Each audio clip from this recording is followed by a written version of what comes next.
Ready to unlock the power of your data and transform it into stunning, insightful reports. Let's dive into how to connect your data sources to Looker Studio. First, open Looker Studio and click the Create button.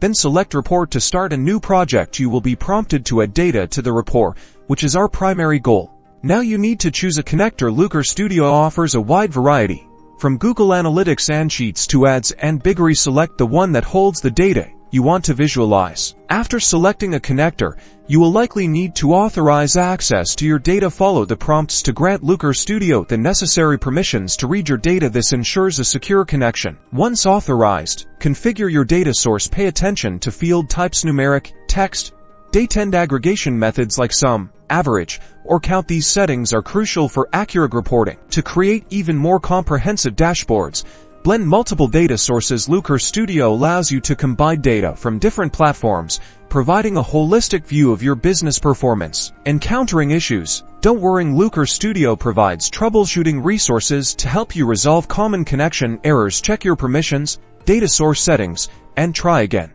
That's it. With your data connected and configured, you're now ready to build insightful reports and dashboards that drive data-driven decisions. Start visualizing your data and unlock its full potential.